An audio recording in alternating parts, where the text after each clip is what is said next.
Alors, d'abord préciser que nous sommes là pour participer à l'atelier initié par le COPERES dans le cadre de ce projet-là pour le financement des ménages pour l'accès à l'énergie solaire. Alors, nous savons tous que la volonté absolue du gouvernement est de permettre à chaque Sénégalais et sur l'étendue du territoire national de pouvoir avoir accès à l'énergie solaire à un coût abordable.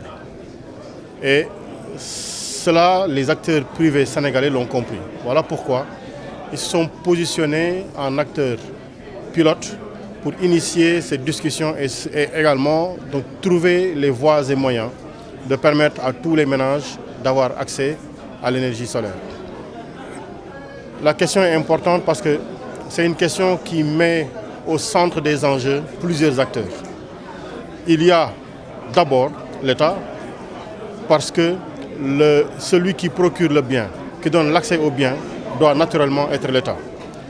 Mais à côté de l'État, il y a le consommateur, le bénéficiaire prioritaire, qui est le ménage. Nous avons tout de suite dit là que le ménage est le centre d'enjeu, le centre d'intérêt quand on parle d'accès à l'énergie solaire particulièrement.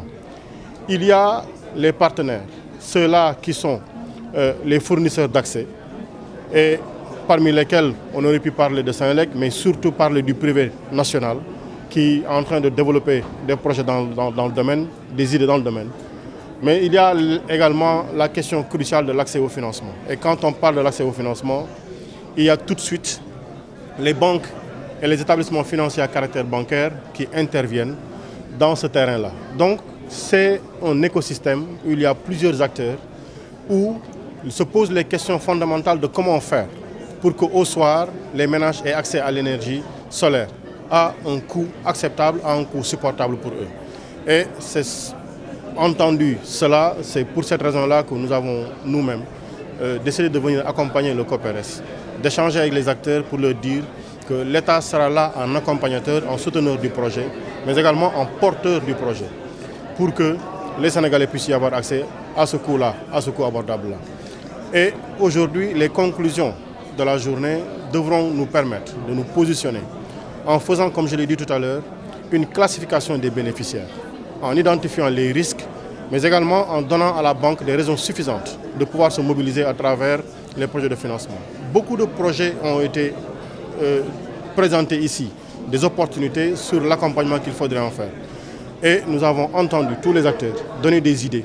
Mais l'important est de pouvoir consigner l'ensemble de ces idées-là dans un document qui puisse permettre qu'on ait une vision synoptique de ce qu'il faudra faire auprès de chaque acteur. De faire l'analyse des coûts, des avantages, des inconvénients, des opportunités et des menaces, histoire, quand tout sera fini, qu'on puisse résolument nous engager dans cette voie-là en minimisant les risques d'échec, mais en optimisant les biens que les ménages doivent en tirer. Donc voilà un peu la raison de notre présence ici, voilà un peu le terrain dans lequel l'État, avec sa tête, Monsieur le Président de la République, nous pousse à accompagner tous ces acteurs-là. Et c'était la raison fondamentale de notre présence ici et nous espérons en tirer les meilleures conclusions pour le bien de toutes les populations. Nous sommes à l'an zéro de l'exploitation du pétrole sénégalais et à l'an zéro du gaz.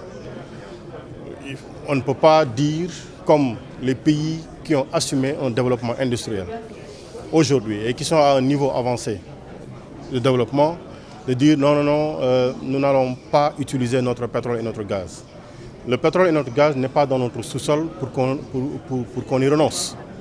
Le choix de l'État, c'est de tirer profit de toutes les ressources disponibles, compris les énergies fossiles, mais également les énergies renouvelables.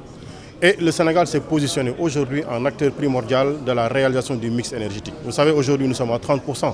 Ça, en Afrique, sans exagération aucune, le Sénégal est l'un des pays pionniers en la matière. Et l'ambition du gouvernement est d'atteindre le mix énergétique à 40%. La volonté du gouvernement, c'est si même on a la possibilité de faire plus, de réaliser plus. L'important étant que l'enfant qui se réveille à Dakar, l'écolier qui se réveille à Dakar et qui a accès à l'énergie, puisse être sur un pied d'égalité avec celui qui se réveille dans le dernier village sénégalais vers la frontière. qu'ils puissent ensemble, à 20 h, lire leurs leçons, faire leurs exercices et le matin restituer leurs connaissances devant leurs enseignants. Le projet du Sénégal, c'est que la femme à Dakar puisse être dans les mêmes conditions que la femme qui se trouve dans les villages les plus reculés, devant les situations de la vie, devant la grossesse, devant la maternité, devant les tâches ménagères, devant la cuisson propre. Mais on ne peut pas porter ce niveau, cette volonté d'équité nationale en renonçant à des énergies. On ne peut le faire que quand on réalise le mix énergique. Voilà la réponse que je